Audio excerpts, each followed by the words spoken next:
Right, so I'll give you an idea about what we're doing today. We started off here at Kamzig. This is Bratislava city, down at the bottom of the map. And we've basically headed out straight up this meridian line here, more or less. And now we are here on top of this small hill. Our goal is to continue in a more or less straight path over the horrible split in my map, yeah, down to this descent, where we should find Johanka's well. It'll be our first checkpoint, if you like. Then we cross the forest track and we head back up to this place, which I can't pronounce. And here we should find the old boundary stones. And then from there we'll circle back around across the yellow path, and then we'll basically run alongside the red path. I don't want to join it. And we'll head back, and I will either come back up to Kamzig, but this involves a little bit of a steep climb, or I'll end up at Červený most back down here, and head back home from there. So yeah, we better get moving. So basically we need to go over that hill in front of us through the trees. Again, I don't know if you can see it. And then from there we'll head off in a kind of northerly direction over to the left. And we should then start our descent down to Johanka as well. So let's get cracking. Right, so I've been walking for about 20 minutes now, and we're coming down to the path. This was the hiking trail that I expected to find. It's the yellow hiking trail, as we can see from the marking. So at least we know we're in the right direction. The next section of our hike basically takes us, I reckon, about an hour, maybe 45 minutes to an hour, that direction. There's nothing between us now and Johanka's well, so it will take a little bit of compass navigation, and we should hit the spot. I'm fairly confident about that. Before we head off though, I just want to say that for the last 20 minutes or so, we've been walking through fairly virgin forest, very few signs of people.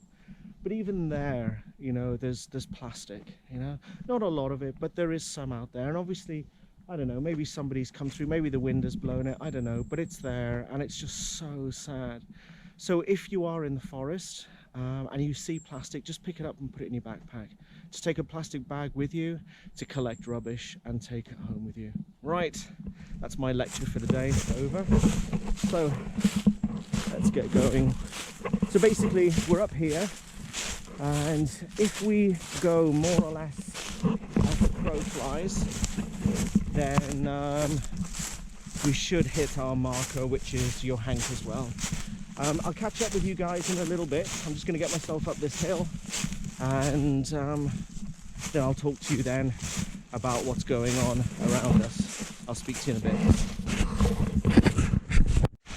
bit. We've just come across a really interesting little place, a little Hansel and Gretel log cabin in the forest here. Really pretty little teepee, not teepee, what's it called? Totem pole, that's it. And you do see these scattered through the forest. I don't know if they're privately owned or whether they belong to the Parks Authority and you can rent them, but it's really nice. I could live in that myself, actually. And they've got themselves a fire pit. Really, really nice. A lovely place to spend a night here with some friends. Really great. Anyway, we'll keep moving, but what a great little find. And it's not marked on any maps at all, so it's like it's somebody's secret little hideaway. Fantastic stuff.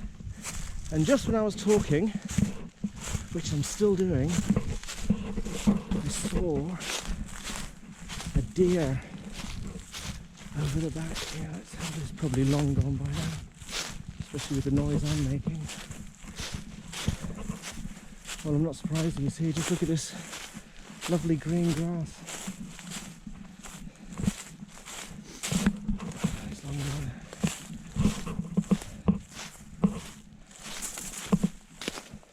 And more plastic.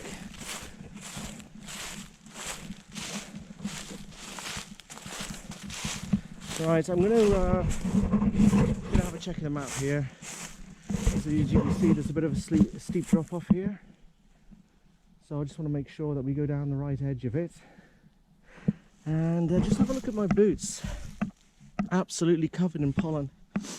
Strangest thing. Right, I'm going to get my map out, have a little shufty at the map, see what's going on, and then I'll come back to you guys and I'll tell you what we're doing next, okay? Be back in a second.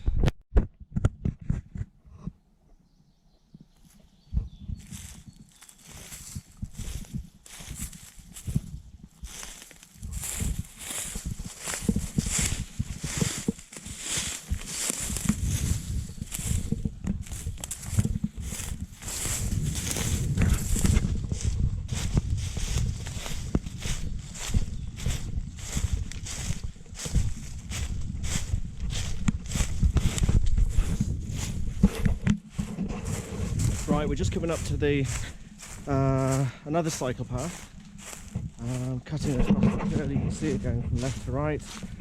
So run up the hill. I don't know what this is. Looks like a something.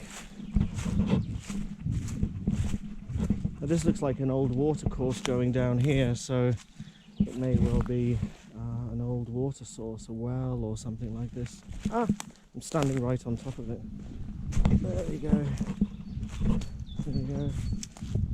Excellent. With the springs like this and water sources, the ones that are on hiking trails will usually have a little sign next to it telling you whether it's drinking water or not. I imagine that most water here is relatively clean. I don't think there's too much concern about drinking it, but it is better obviously to stick to the designated water sources, and then you know that what you're getting is absolutely safe to drink, which apparently your hank as well is. So we'll keep moving, and yeah, another half an hour we should be getting there. I've just come across this old fallen cherry tree here. Well, man's obviously been blown down in the wind. But it's interesting because he's still flowering, you know, look at this.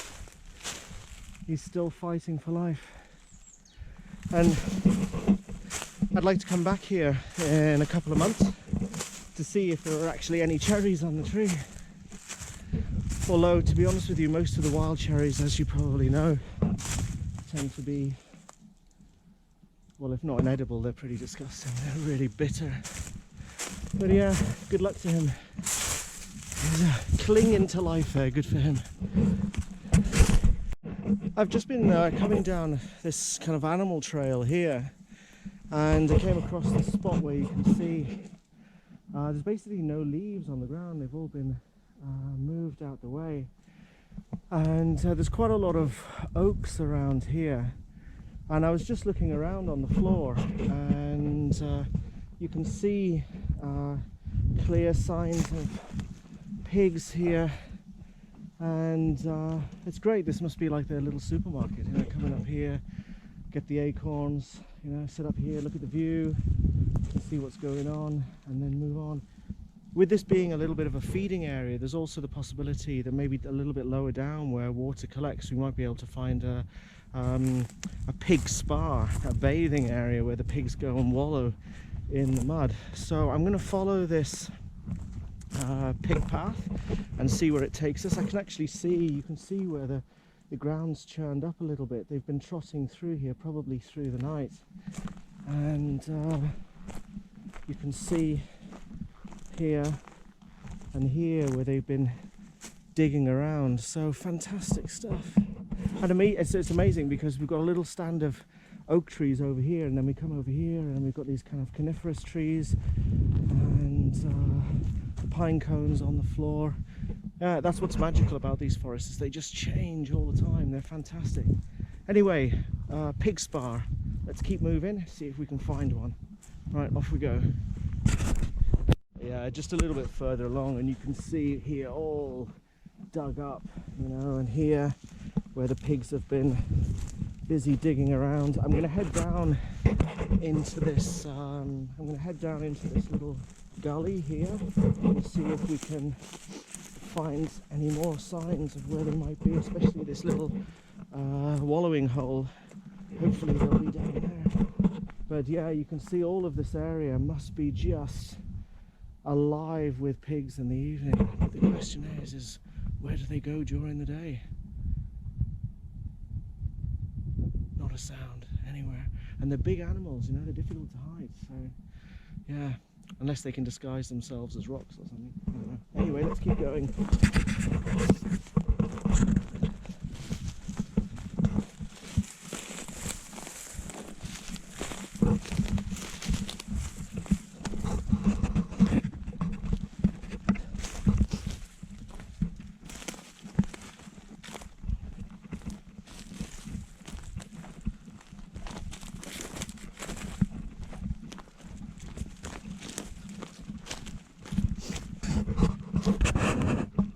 Switch you guys off for a second.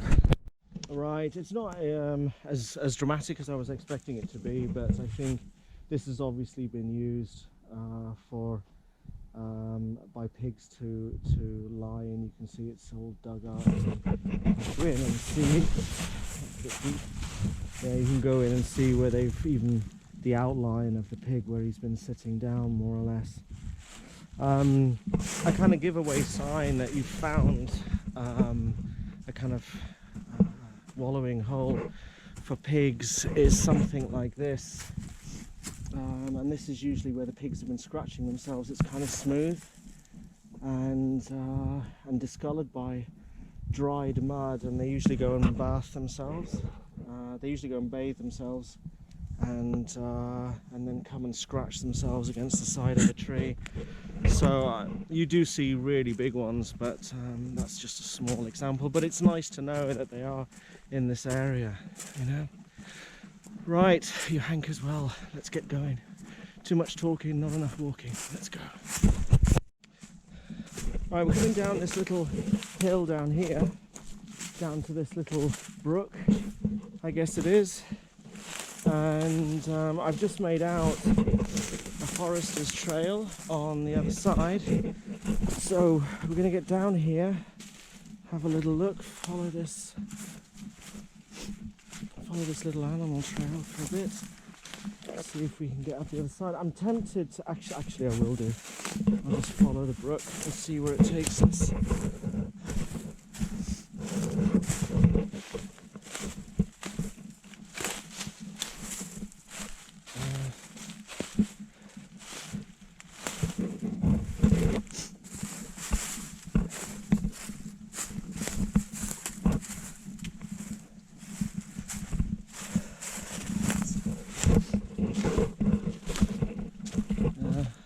Not much of a brook really, is it? Drying up very quickly.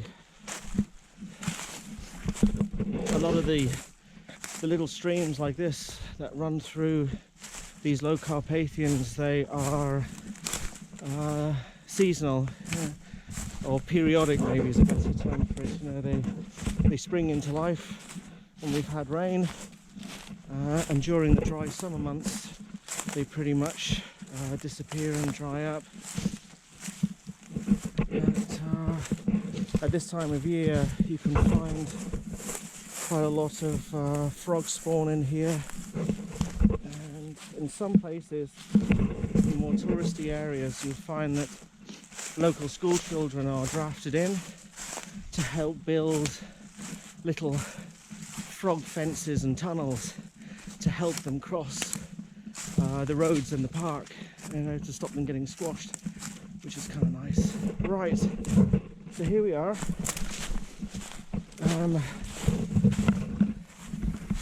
I don't believe that this path is marked, but it's quite big. It should be. But I don't remember seeing a marked path. But yeah, we'll follow this trail for a little bit, see where it goes. We are generally heading in the right direction, more or less, towards Johank as well. but it's taken me a lot longer than I thought it would be. Been nearly 2 hours already, and I thought we'd be there in an hour. So yes, I better get a move on. Hiya. I know you're probably all getting sick and tired of me talking about pigs now, but I've just come across this rather fancy pig spa. I'm on this little stream. I've been following it down the cut, and I'm 99% convinced that this is the little stream that kind of bypasses Johanka's well. So we're going to carry on down here. Again, I'm not 100% sure, but I'm fairly certain that if we just follow this cut for the next couple of 100 meters, we should be able to. I'm gonna have to get my boots muddy here.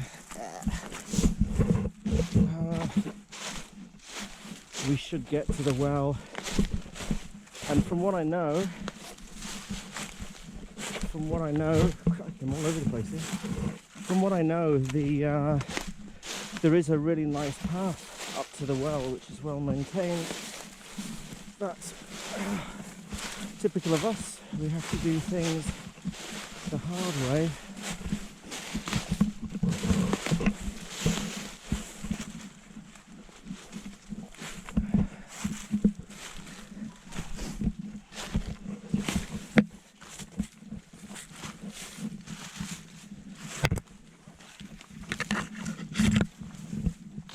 See, it can't possibly be much further. I can see the hill is starting to mud. I can see the hill is starting to level out a little bit.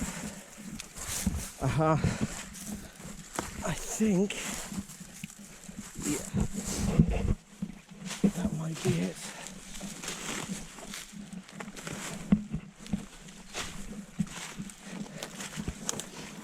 Yeah, well, it's a well of some kind. If it's Johanka's, I'll be doubly happy. Let's just climb up here.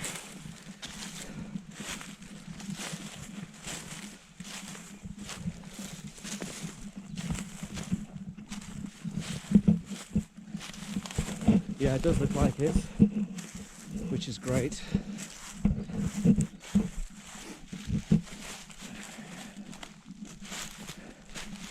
There's even a little seat, which is great. Go on down here.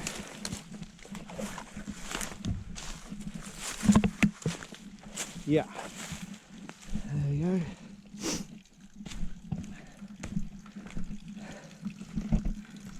And there it is. Not quite as decorated as I hoped it would be, but still. And according to this, it's drinking water. Excellent. Well, I'm going to have a little sit down on this bench and catch my breath, and I'll be back with you in a second. Right, guys. So what's the plan from here? We've hit our first checkpoint, which is Johanka's well, which is brilliant. I thought it'd take an hour, but it's actually taken me 2, probably because of all the stops to talk about pigs. So from here, what we're going to do is I'm going to follow the little path, which you can hopefully see behind me if I'm not blocking it. Follow the little path. I'm going to do a little bit of a cheat. Follow the path, and then it should come to a cycling path, and I'm going to follow the cycling path for a little bit. And then I reckon from about here we should be at the boundary markers in about half an hour, if I don't keep stopping. So head to the cycling trail, follow the cycling path, and then we come off trail again. That's where we'll meet again, and then we'll head up out of the valley. There's a valley down below us here. We'll head up off the cycling trail, up the valley wall, and we should then clamber up onto a little bit of a plateau, and somewhere on that little plateau there should be the boundary marker. And as I said, it should take about half an hour from here. So I'm going to finish my Kit Kat and food of champions, and then we'll head off down the valley on the cycling path until we head up towards the plateau. So I'm going to switch off here. Hiya. Right, I'm at the cycle path. You can see it coming down there. I came up here some more muddy boots, and there's a lovely little bridge here actually, which is fantastic. Now we kind of head up here, up onto the plateau, which from here doesn't look like a very big climb, and then we should just have to trudge about 20 minutes or so, and we should then be at the boundary markers. So let's get going. Here's a very cool little place which I honestly didn't expect to find up here, but just look at that. Somebody's built themselves a little shelter in the forest. How brilliant is that? It's amazing. And it would be perfect just for one person. Put your sleeping bag in here and you could easily spend the night here. Really comfortable. You've got a little fence which you can easily block off to keep the pigs out at night. Fantastic. Whoever built that, well done. That's absolutely brilliant. Crikey, they've even made themselves a little stove. That's amazing. Oh, this is fantastic. Oh, it's brilliant. Stuff like that makes me really happy. Well done, whoever made this. That's fantastic. Make one myself, actually. If only I had the skill.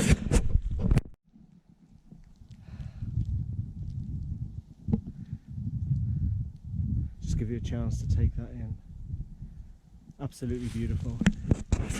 So, the little hut that we just saw was down there, and I'm pretty sure, in fact I'm certain, that this gully down here is what originally formed the boundaries between the two aristocratic territories. Over here there's a big pile of stones. I don't know if you can actually see that, but there's a big pile of stones collected over there, which is how it's been described to me. So I'm pretty sure, especially given the fact that there's a very clear path going off there, I'm pretty sure that this is it. So let's go and have a little look and we'll see if we're correct. Yeah, so here we are. These are definitely them. This may be very difficult to pick out for the camera, but you can see here these three towers. That's the symbol of Bratislava, and it still is today. And you can see this carving here. It's kind of upside down. I think it's tumbled over, but you can clearly see it here. See a 1600 marking the date when this boundary was created, 1600. So I presume that this stone was standing upright as a clear marker for anybody who was passing through the territory, for people who were harvesting wood, for people who were hunting for game, that once they passed this gully, they'd moved from one lord's territory into another's, and they may not have permission to remove wood, collect firewood, or hunt for game. So yeah, that's kind of interesting. It's a shame it's toppled over though, but I'm kind of glad that they haven't tried to... Actually, there's number 14 here as well. It's interesting, an X. Huh. Okay, so what's the plan from here? The plan from here is we've reached the extent of our hike.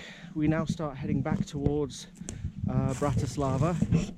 The path is through the trees, through there, which will take me on a loop, and later on I will have to decide whether I head back up to Kamzik or whether I just carry on the easier path to Červený Most. I'll make that decision a little bit later. But yes, what a beautiful forest, and what a place to spend the day. Absolutely brilliant. Absolutely brilliant. Right, I'll catch up with you guys a little bit later. Hey everybody, There's been another change of plan, which is not unusual. I spent a little bit too long lying in the grass in the field just back there, and time's just slipped away from me, so I've decided to go to a plan B, and instead of going back to Kamzig where I started, or to Cherveny Most, another access point for the forest, I'm heading down to a suburb of Bratislava called Lamach, where I'm going to get picked up and driven home from there. It's a little bit lazy, I know, but I've had a good day. Just over 4 hours of hiking, and yeah, some unexpected surprises along the way. Johank as well was a little bit disappointing, but I really enjoyed the boundary markers. They were fantastic. I'm coming up to a small road now, forest road, which will lead me down to Lamach, and I'm going to actually leave you here because the rest of the hike will basically just be following this road. So thank you very much for coming along once again. There'll be another hike next week, and I really hope that you do join. It's great to have a little bit of company, even if it's just me talking to a camera. But yeah, thank you very much for coming along, and I'll see you guys all next time. Bye bye now.